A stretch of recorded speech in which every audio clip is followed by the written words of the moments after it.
কংগ্ৰেছৰ কাৰণে যোৰহাট সমষ্টি চৰ্চাত আছিল আচলতে যোৰহাট সমষ্টিত প্ৰাৰ্থিত্ব লাভ কৰিছে আৰু আচলতে যুঁজখন কেনেধৰণৰ হ'ব গৌৰৱ গগৈ যোৰহাটত আহিছে যিহেতু মাজুলীৰ লগতো আচলতে গৌৰৱ গগৈৰ সম্পৰ্ক আছে এই মুহূৰ্তত গৌৰৱ গগৈ একচুৱেলি নিজৰ কংগ্ৰেছৰ মানুহে কেৰিয়াৰটো বৰবাদ কৰিবৰ কাৰণে পঠিয়াইছে কাৰণ জানে যে তেখেত যোৰহাট সমষ্টিৰ পৰা জিকিব নোৱাৰে আৰু কংগ্ৰেছৰ এনেকৈ প্লেন কৰি পঠিয়াইছে যাতে এইবাৰ যদি তেখেতক কেৰিয়াৰ বৰবাদ কৰিব নোৱাৰে অসুবিধা হ'ব পাৰে বুলি এই কংগ্ৰেছে এইবোৰ কাম কৰিছে আপুনি নিজে জানে ৰাহুল গান্ধীয়ে এজন কংগ্ৰেছৰ প্ৰধানমন্ত্ৰী প্ৰক্ষেপ কৰা যেতিয়া মাজুলীত আহিছে অকলা মুখত কিমান মানুহ গেদাৰিং হৈছে আপোনালোকেতো মিডিয়া মানুহ চবেই গৈছে 110টা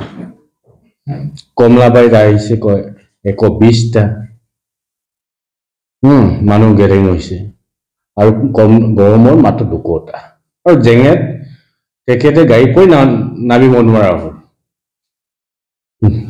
তেনেকে গুচি গ'লগে কাৰণ মাজু এজন প্ৰধানমন্ত্ৰী প্ৰক্ষেপ কৰা মানুহ এজনক যদি 500জন মানুহ গেদাৰিং নহয় এইটো আচৰিত কাবলগীয়া নহয় আমাৰ মাননীয় মুখ্যমন্ত্ৰী যে তেখেত আহিলো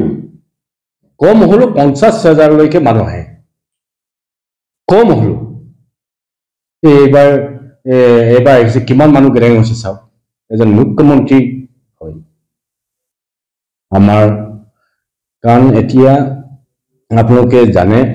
এটা সময়ত তেখেতৰ দেউতাক মুখ্যমন্ত্ৰী 15 বছৰ হৈছিল 15 বছৰত মাজুলী কি দিলে আমাৰ মাজুলী মানুহ প্ৰশ্ন কৰিছেতো যে এই সময়ত আমাৰ সত্ৰ অধিকাৰ ছাত্ৰ সংগঠন সকলোৱে আন্দোলন কৰিবলগীয়া হৈছিল আৰু দিল্লীত প্ৰধানমন্ত্ৰীক লগ কৰিবলগীয়া হৈছিল যোৰহাট মাজুলী দলং মাজুলী ডিষ্ট্ৰিক্ট লৈ কোনো ইহঁতে গুৰুত্ব নিদিলে আমাৰ চৰকাৰ দিনত কোনো আন্দোলন কৰা নাই সত্ৰ অধিকাৰ ওলাই অহা নাই ছাত্ৰ সংগঠন ওলাই অহা নাই অথচ যোৰহাট মাজুলী দলং দিলে দুনাগুৰি লখিমপুৰ দলং দিলে আৰু এইবাৰ ডিব্ৰুগড়টো মাজুলীকে পাবৰ কাৰণে ডেৰ ঘণ্টা লাগিব কাৰণ এতিয়া যাব চুবৰ প্ৰক্ৰিয়ালৈকে যিটো 100 crore দিছে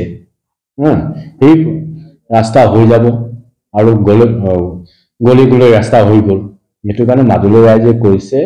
বিজেপিক আমি 99% ভোট দিম বুলি কৈছে আৰু গৌৰৱ গগৈ যদি বেছি পালে আপোনালোকক মই আজি কৈছো 6,000 বেছি নাপায়